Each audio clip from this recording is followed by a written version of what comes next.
Eis que depois de uma tarde de quem sou eu e de acordar a 1h da madrugada ainda em desespero, eis que às 3h da madrugada acordei e me encontrei.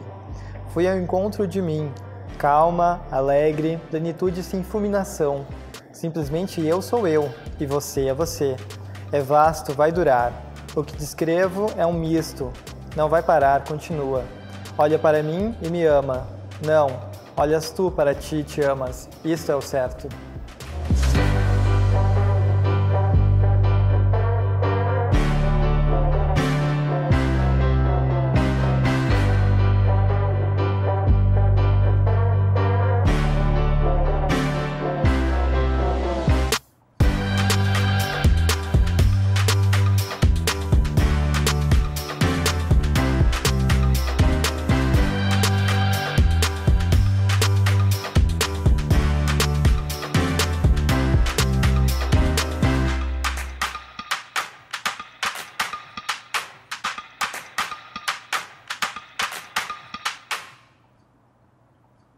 Olá, seja muito bem-vindo e muito bem-vinda ao Não Vá Pra Cama Sem Elas, o programa da TV Jornal NH que vai falar sobre relacionamentos, sexualidade, gênero, comportamento e muito mais.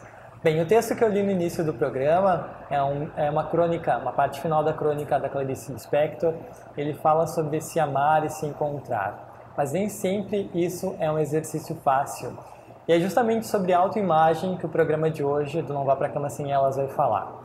O convidado especial desse capítulo é o psicólogo Luiz Matheus Pacheco. Luiz, nós separamos uma cesta de guloseimas para ti, vinda direto do Rio, para te poder aproveitar e degustar aí. Muito obrigado. De nada. Bem, eu gostaria de começar perguntando para o Luiz. Luiz, a partir de que momento a gente começa a construir a nossa própria identidade, a nossa identidade do eu, e também a perceber que nós somos diferentes dos outros e temos uma personalidade distinta?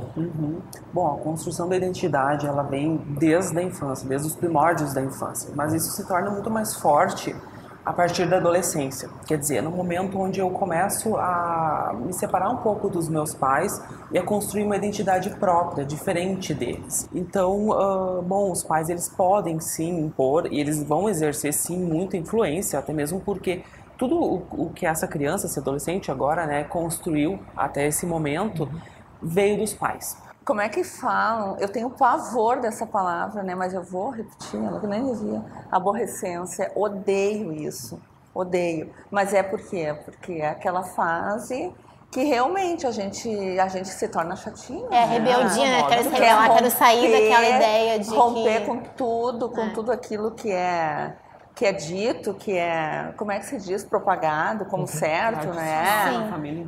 Exato, e então a gente quer ser diferente, né? E procurando sempre, na adolescência eu tô falando agora, né? Sim. Procurando sempre se achar com algum grupo, né?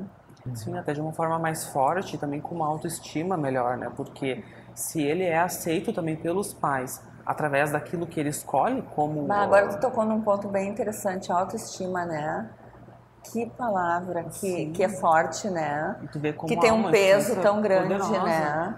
Principalmente hoje em dia, com essas redes sociais, né? Que te colocam um peso, assim, de uma imagem, né? Que cria uma fantasia, né? De que aquilo ali que é bonito, de que é assim que tem que ser. E como é ruim quando a gente não consegue alcançar aquela perfeição, né? E vocês acreditam que essa autoestima também passa pelo o que a gente vê do nosso corpo, do nosso próprio físico?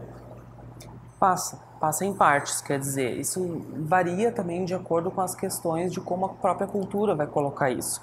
O Brasil, aqui a gente tem uma cultura que ela valoriza muito o corpo como um capital de muita importância. Então, pra gente aqui, o corpo, alguns pesquisadores, tem uma antropóloga, Miriam Goldenberg, ela fala que aqui no Brasil o que entra e sai de moda é o corpo e não as vestimentas.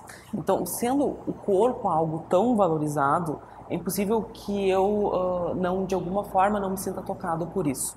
Então, sim, pode passar, mas não é uma regra, não é necessário, não é algo sem o qual eu não possa me sentir valorizado. Quer dizer, hoje em dia a gente também vê um certo afrouxamento né, de padrões estéticos, de exigências para o corpo. A gente começa a ver alguns movimentos que colocam pessoas mais acima do peso. Por exemplo, já existe moda para pessoas mais A questão da representatividade também nesses espaços aí. Exatamente. De identidade física. Mas isso aí eu acho muito interessante pelo seguinte, existe toda essa coisa agora né, valorizando, então, a pessoa como ela é e tal, mas ainda tem o tal do preconceito, assim, ó, se tu vai numa loja, aí aquelas araras começa 38, 40, 42, e daí lá no fundão tá os grandes, por quê? Porque os grandes não fica bem colocar, assim, o número grande de roupa, vamos supor, é um exemplo, né? Se a loja não é especializada naquilo, né? Exatamente. Ou aí tem aquelas, que eu também odeio essa palavra, eu tenho umas coisas que eu odeio, mas falar plus size. Que coisa mais feia isso, por quê? Bota lá na loja, né? Então é especializada, então a mulher que entra lá, ela é gorda, ela compra lá porque ela é gorda, né? Eu acho que ainda não falta muito para estar todo mundo misturado junto, enfim, tá muito longe ainda de... Eu tô lendo um livro muito bom, que é da Toni Morrison, que é O Olho Mais Azul. Vai aparecer aqui, gente, aqui embaixo. Não vai não. E fala um pouco disso. Ela é uma autora norte-americana e ela é uma história de uma menina, a narrativa de uma menina, uma criança negra. E ela conta que, tipo, como os adultos gostavam de presentear ela com bonecas. E a boneca padrão, né? Branca, olho azul, loira. E ela não gostava daquilo, porque ela não se via naquela boneca. Ela ela perguntava assim, o que eu vou fazer com essa boneca? Ah, você tem que ninar, você tem que ser a mãe dela. Mas eu vou ser mãe de uma boneca branca? Essa boneca não sou eu não sou mãe dessa boneca, entendeu? Que o corpo ele é também o que se diz acerca dele, né? Ele é um elemento forjado na linguagem, forjado na cultura. É na cultura, por exemplo, que a gente define, por exemplo, o que é um corpo bonito e um corpo feio. Né? Somos nós em sociedade, somos nós em cultura que definimos isso. Ou seja, o corpo ele é um produto cultural. Alto, baixo, homem e mulher, heterossexual, homossexual. Qual é que é a grande relação, qual é o grande lance dessas dicotomias, dessas relações, né, entre esses polos, que na verdade eles estão sempre em diálogo? É que sempre um desses polos ele vai acabar monopolizando todos os significados positivos possíveis. Na relação entre hétero e homo, o hétero. Entre homem e mulher, o homem. Entre branco e negro, o branco. Né? A gente pensa um padrão de beleza a partir de uma estética branca. A gente pensa a ciência, o protagonismo histórico, a distinção intelectual, a distinção social a partir da imagem desse corpo branco. E o que sobra para esse outro negro, né? Esse corpo negro? O outro da beleza, né? Que é a feiura, o outro da distinção intelectual e social, que é a marginalização, que é a incapacidade cognitiva. Né? O estereótipo do corpo negro é aquele cara que é muito apto para as atividades físicas, né? Um atleta, um jogador de basquete, dotes sexuais, né? O corpo da mulata, a anatomia do homem negro, a gente vê muitos estereótipos e acaba reforçando uma dicotomia que é o corpo e mente, sabe? Tu vai ver esse cara sempre nas atividades braçais e não espaços de pensar alguma coisa, esse espaço de distinção cognitiva, sabe? Claro, isso aí tem muita vinculação com o nosso período escravocrata, né? Essa relação com os trabalhos subalternos, né? Essa relação com a sexualização do corpo, o corpo da mulher negra como um corpo de fácil acesso, como elemento de posse, um elemento de cobiça pura e simples pela objetificação desse corpo. É um processo histórico, a gente aprende isso. Está em todas as esquinas, está na mídia, está na TV, está nas revistas. A educação eu acho um processo muito importante. E a gente também tem observado, né, que na mídia, em outros espaços, a gente está vendo outras representações, né?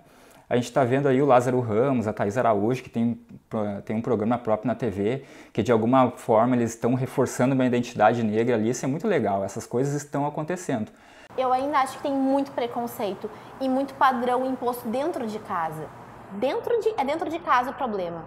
Porque os pais querem uma filha magra, os pais não querem uma filha gorda. Os pais querem um filho hétero.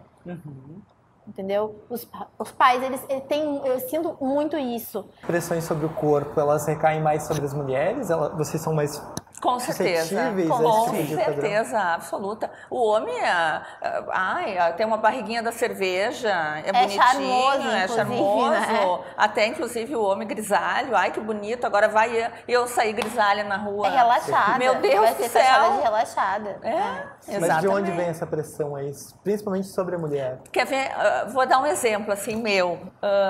Quando eu era jovem, eu fui modelo, então muita gente em Novo Hamburgo me conhece assim de nova. Então tem aquelas amigas da minha mãe que me conheceram nova e que não me viram mais, né? Porque claro, a gente se afasta, enfim, né? Então sempre que alguém encontra minha mãe, essas pessoas que não me viram, assim, tipo 20 anos, tá? Qual é a primeira pergunta? Ai, a Luciana ainda tá bonita? Ninguém pergunta se eu tô feliz, como é que estão meus filhos, se eu casei, não. E isso a minha mãe sempre traz, que também choca a minha mãe. A mulher não pode envelhecer. Não pode. Tá aí bem... A mulher não pode envelhecer. A coisa mais, assim, real que nós estamos... Eu vou dar um exemplo, porque é uma pessoa pública, que daí todo mundo sabe que é da Xuxa, né? Olha que coisa ridícula que aconteceu com ela há pouco tempo, onde ela se colocou numa rede social sem maquiagem e foi, assim, escrachada, foi, como é que se diz, humilhada. Questão assim, a mulher não pode envelhecer e essa dificuldade que a gente tem, talvez, de se reconhecer, porque isso eu fui perceber, e eu vou ser bem sincera, eu fui perceber agora, assim, há pouco tempo, talvez de um ano pra cá, que o meu corpo nunca vai ser o corpo da modelo da revista, porque nós somos geneticamente diferentes, né? Volta na questão da representatividade, né? Enfim, como é importante a gente poder, pelo menos, seja assim, claro, não sejamos inocentes, né? Pela questão do marketing, da exploração mercadológica, mas como é importante poder, pelo menos, ver outros modelos de corpo. Porque o que acontece? A gente é todo o tempo bombardeado de padrões, que é isso que tu descreve, são padrões determinados corpos que não são reais, acessíveis para todo mundo. Que não são reais. Isso é verdade. Certo, mas antes da gente continuar a conversa e saber até que nível, até que ponto é saudável ou não, essa nossa preocupação sobre a beleza, a gente vai fazer uma pequena pausa e volta rápido.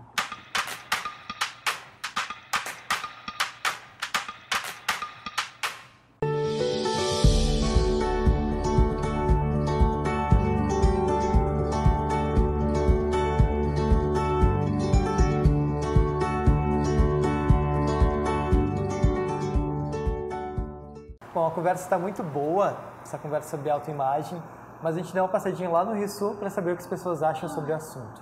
Vamos ver? As pessoas, eu acho que elas estão se cuidando mais, estão cuidando da alimentação, a melhorar a saúde e tudo, né? Mas elas estão ficando mais... Vaidosas?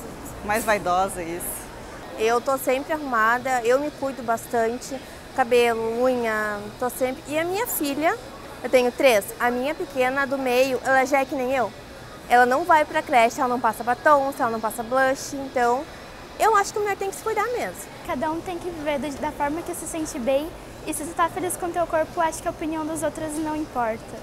Acho que cada um tem o seu estilo, o seu jeito, seu estereotipo, então pra mim indiferente se é ou não é, se não gosta, nenhum preconceito. Não tem uma coisa assim que dizer a pessoa não pode ser bonita ou coisa assim. Eu acho que é a pessoa que tem que gostar de si própria.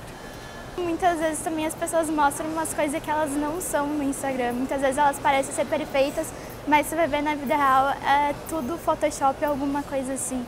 Então eu acredito que a maioria ali não é verdadeiro. Hoje em dia tem muito aplicativo que mostra uma coisa que talvez a gente até não consiga alcançar, até de beleza, corpo. E as pessoas estão se apegando muito nisso, então eu acho que está criando um vício e uma coisa muito ruim para a população.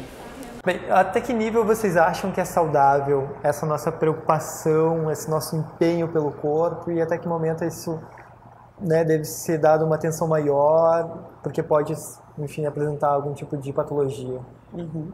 Bom, é natural, é normal que a gente tenha alguma atenção, né? Que a gente olhe para isso e pense sobre isso. E que, inclusive, a gente exerça alguma comparação com o outro. Porque, afinal de contas, a gente precisa do outro para conhecer a nossa imagem, né? A gente não conhece a nossa imagem sem que alguém auxilie a gente nesse processo. Então, até então é normal, natural, digamos assim.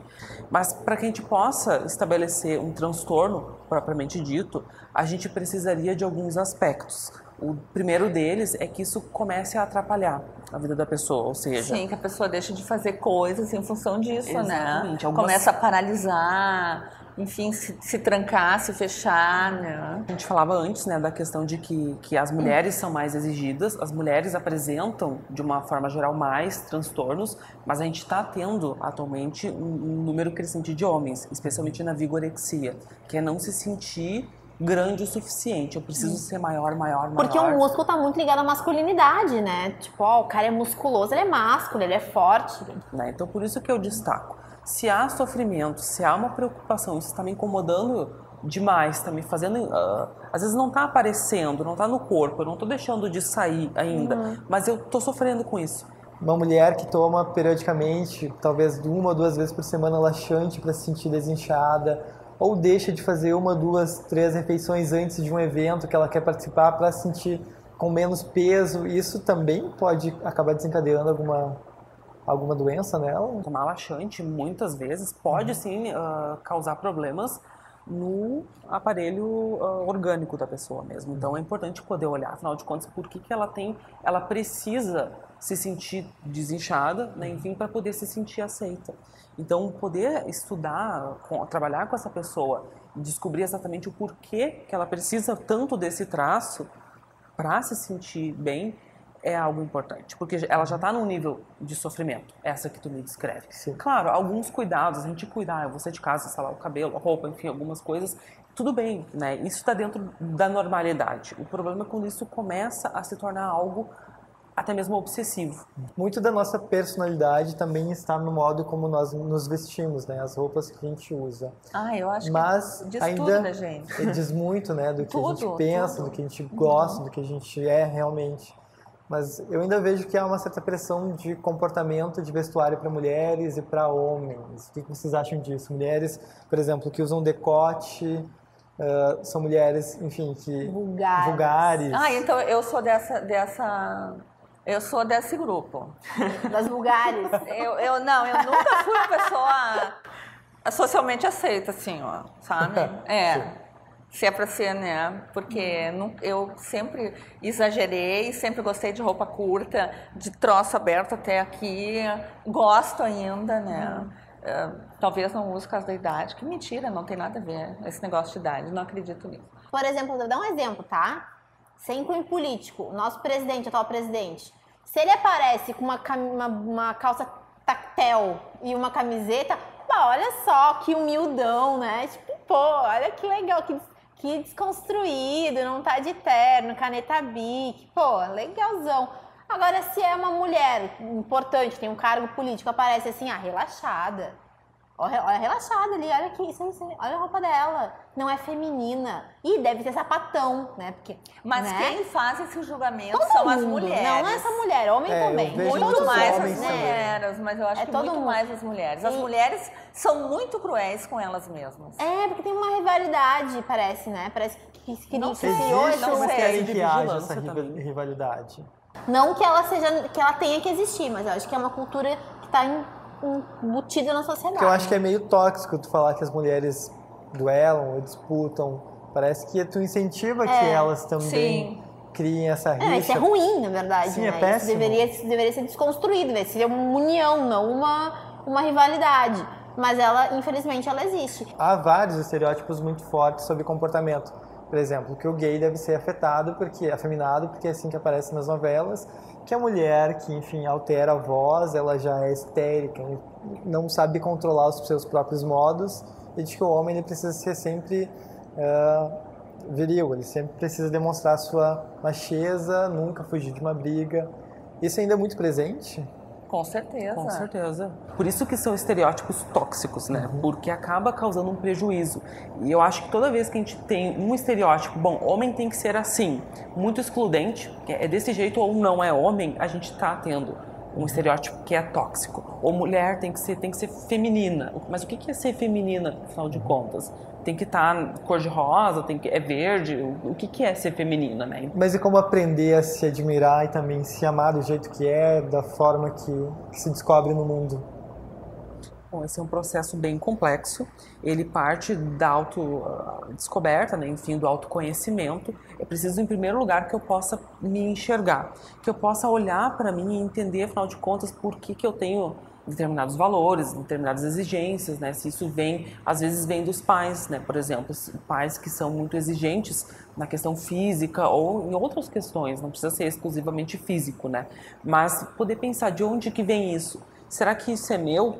Vem muito também da sociedade, né? A gente falava também da questão das redes sociais, né? Isso hoje em dia produz um excesso. Então, poder olhar para isso... Sim, porque ninguém posta coisa ruim na internet. Tá todo mundo feliz. Vou postar minha conta no vermelho aqui, meu cheque... Entrei em cheque especial, meu stories aqui. Tá todo mundo sempre rindo na praia, tomando espumante. Como se bebe nas redes sociais, meu Deus, é segunda de manhã, se tu abrir agora, tu já vai ver que alguém tá lá tomando uma espumante em algum lugar, isso é incrível, tá todo mundo feliz, rindo, né? E eu não sei, essa pergunta de como se desconstruir, como aceitar, a gente vê muito, a gente consegue detectar o problema de que existe uma sociedade tóxica, preconceituosa, está incluída na cultura, existe uma cultura de segregação, de que meninas gordas não são aceitas, de que uma boneca negra não é normal frente a uma Barbie loira e branca. Mas como mudar isso, eu não sei. Eu sinceramente não sei, porque eu não tenho como eu não chegaria num fórum com uma audiência assim. Então eu critico, mas eu não mudo. Eu sigo o padrão. Hoje eu vou trabalhar de tarde, eu vou botar uma calça social e uma camisa. Então eu critico aquele padrão que eu sigo aquele padrão que eu critico. Eu vou sempre contra. E nesse ponto mas eu preciso pagar boleto. Meu cliente vai me contratar. Meu cliente não vai me contratar. E é verdade. Ele vai, se tu é uma boa profissional, ele vai, não importa a roupa. Não vai. E vou dar um exemplo. A gente estava pensando lá no escritório em colocar alguém, contratar um advogado, e eu falei pro meu colega, eu disse, infelizmente, para essa área específica, tem que ser um homem. Porque o cliente é muito preconceituoso, que ele não aceita uma mulher. E é assim. E daí eu fico entre cruz e a espada, entre os dois corações. Posição de certa rebeldia cobra um preço. Né? Sim, com certeza. Com certeza. Também. Não tem como fazer isso sem sofrer alguma consequência. Mas... E o preço é alto. E o preço é bem alto, exatamente. O preço, às vezes, da exclusão, às vezes o preço de perder um contrato. Exatamente. Às vezes, de um lado, é poder sim expor a opinião e poder pagar o preço disso, né? Enfim, correr esse risco. Mas de outro também... talvez não precisar ir a tal extremo. Quer dizer, agora com as eleições a gente viu muito isso, pessoas se excluindo, né, bastante, por conta de uma opinião. Então isso também se torna algo tóxico. Não estou dizendo que é o teu caso, né? Precisa ser, porque eu não sei exatamente como é que foi, mas pode chegar a esse nível, né? Então eu quero que o outro me aceite, o outro tem que me engolir a qualquer preço. Bom, também não é por aí, né? A gente precisa de um meio termo. Isso serve também para essas questões de estereótipos, de corpo, de vestimenta, de tudo, né? Eu não posso querer que alguém, agora eu vou andar só de cueca e pronto. E é assim que eu sou e é assim que eu vou ser. Não, gente, existem códigos sociais de conduta que eu também preciso observar. Sim. Mas eu também não preciso me adaptar a todos, né? Enfim, eu posso tornar um pouquinho maleável esses códigos, mas também não posso romper com todos eles, né? Enfim, então é preciso um certo equilíbrio nessa questão, para que eu também não vá nem para um extremo nem para o outro. Equilíbrio, a palavra do século, né? Exatamente. Com certeza. Bom, a conversa está muito boa. Quero agradecer muito a Carol Alexandrina, advogada, também a Ludinês, psicóloga, nosso convidado especial, Luiz Matheus Pacheco. Muito obrigado pela presença de vocês e também pela opinião de vocês, por compartilhar o que vocês pensam, o que vocês acham, o que vocês têm certeza sobre autoimagem, sobre o quanto é necessário a gente também cuidar não da parte física, mas também da parte emocional, né? A você que nos acompanhou, nosso muito, muito obrigado. A gente volta com outros programas Não Vá Pra Cama Sem Elas. Fiquem no aguarde. Abraço.